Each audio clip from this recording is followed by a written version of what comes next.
This is the Algebra 2, Unit 6, Lesson 5 video. This lesson is about finding the roots of polynomial functions and equations.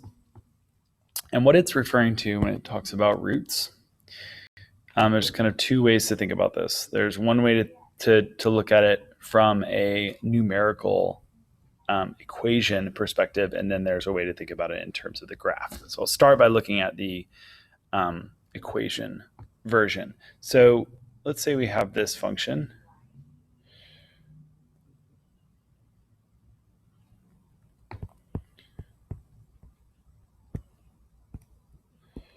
Like this, x squared plus 9x plus 20 equals 0.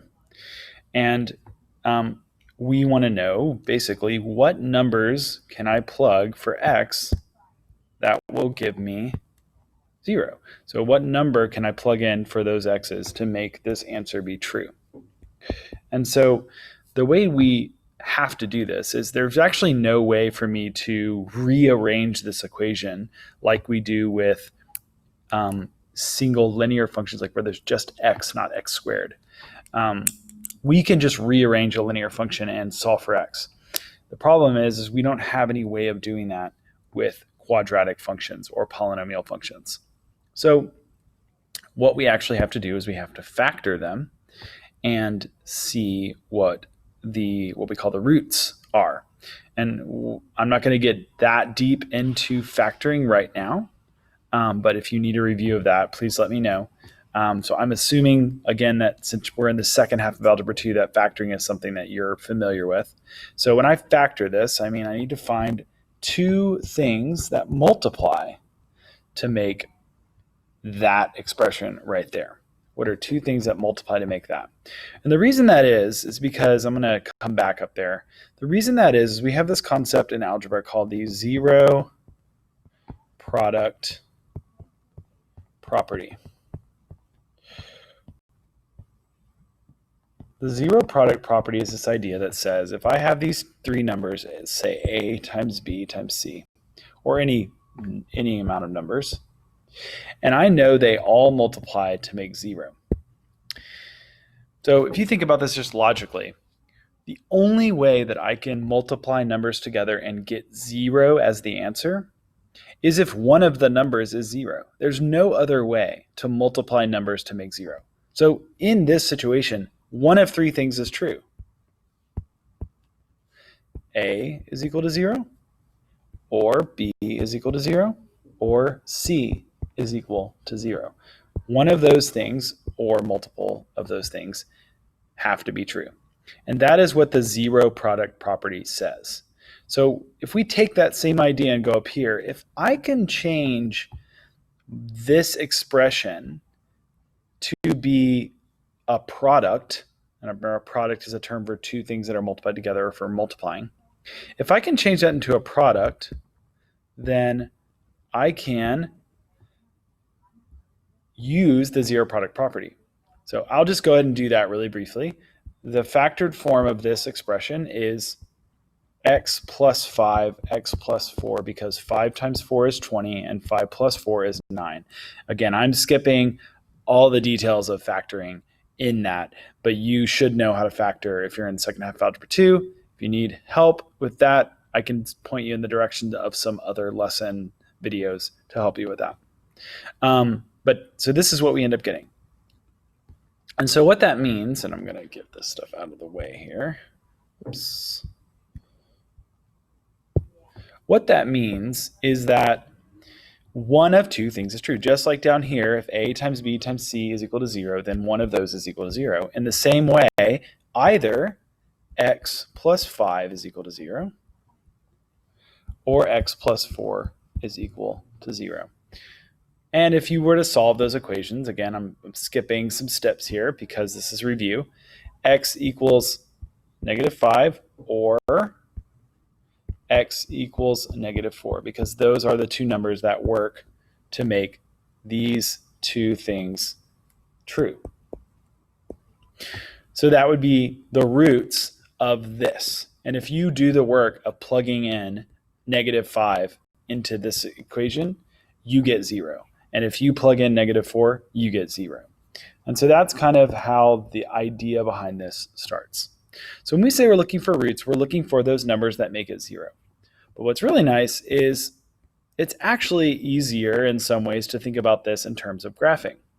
Because if I graph the expression that we just looked at, and I'm going to jump over to Desmos, and I graph this x squared plus 9x plus 20 equals 0, or actually I'm not going to put the equals 0 part, and I graph that. We'll zoom out here. And I go over here and I look. You can see that this graph crosses the x-axis at the following points: -5, 0, -4, 0, which were the two answers we got right here. So what we just found is that the graph of this function also can show me the roots. And the roots in this case are -5 and -4, because those are the places on the graph where they equal 0. In other words, they cross the x-axis. And that's the definition of a root in terms of the graphing.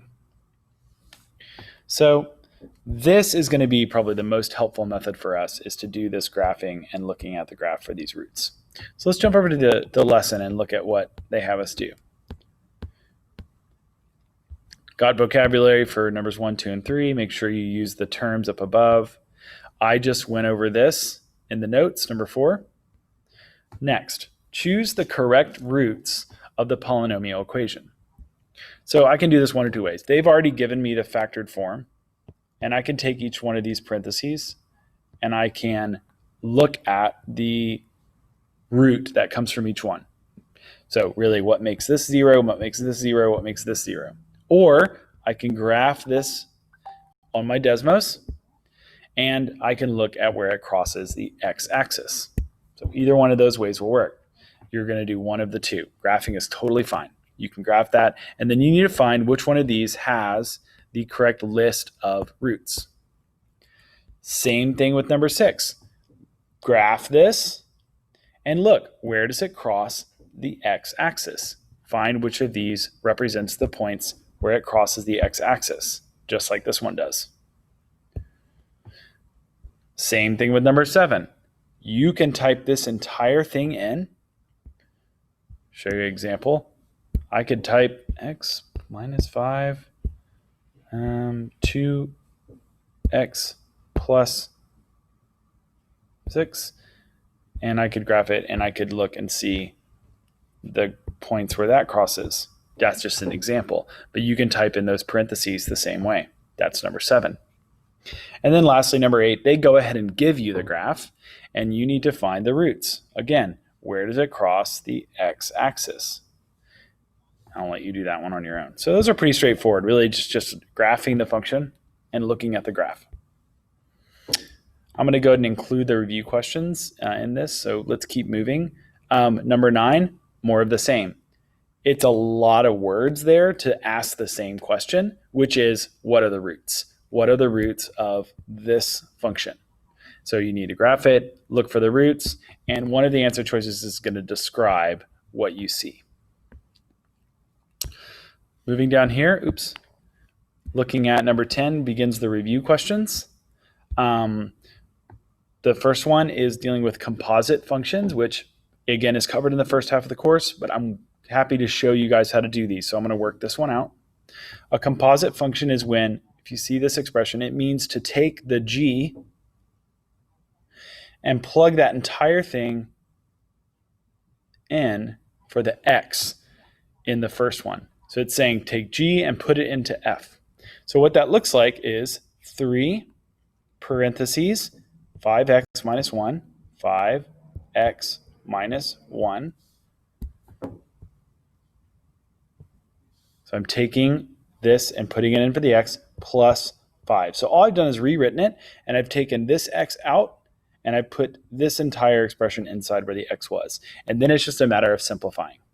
I need to distribute the 3, and then I need to combine like terms. So I'll let you finish it from there, but I want you to understand when you see this expression, it means to take the g and put it inside the f.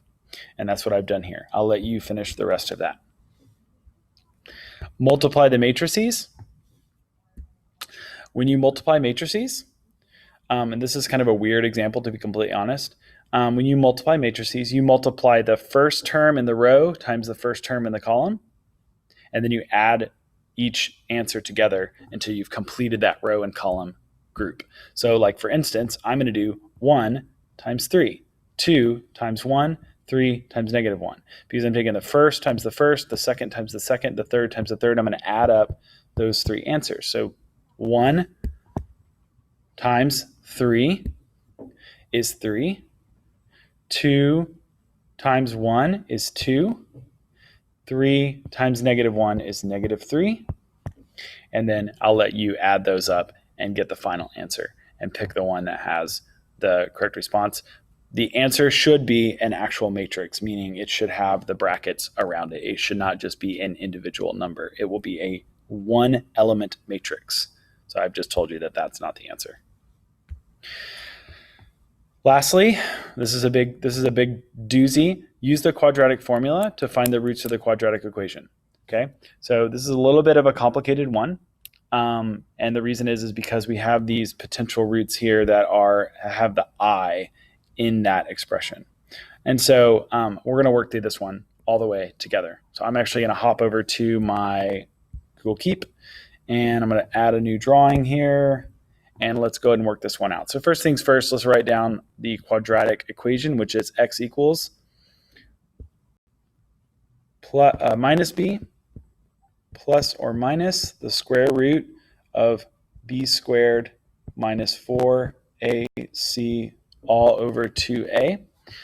Again, this is meant to be a review, so hopefully this is familiar to you. But when I look at my expression, x squared plus x plus 1, x squared plus x plus 1. My a is 1, my b is 1, and my c is 1, which is a little bit weird, but that's coming from here in the expression where we have the coefficients of the three terms. So then we're going to take those numbers and we're going to plug them into the quadratic formula. So here we go. X equals negative 1 plus or minus the square root of 1 squared minus 4 times 1 times 1. It's easy when they're all the same number, isn't it? All over 2 times 1. Here we are. We're going to keep simplifying, and that's really what you do when you solve these. You just keep working until it's completely simplified. X equals negative 1 plus or minus the square root of c. 1 squared is 1 minus 4 all over 2. I'm going to keep going. This equals negative 1 plus or minus the square root of negative 3. Already I see a problem. And we're gonna actually get this answer pretty easily now because we see that there's a square root of a negative. And whenever there's a square root of a negative, this automatically means that my answer is going to have an I in it. I is a number in math that represents any time you have the square root of a negative, you're going to see an I. So this is kind of a key piece of information here. So if we jump over to our answer choices, we can see we've got two that have I. We have B and D. This has negative 1/2, negative 1/2, and then you have square root of 5 with an I, square root of 3 with an I. So it should be clear that we're going to be doing the square root of 3 with an I, and so we're going to choose the answer choice D as our response. So hopefully that was helpful, and be moving on to lesson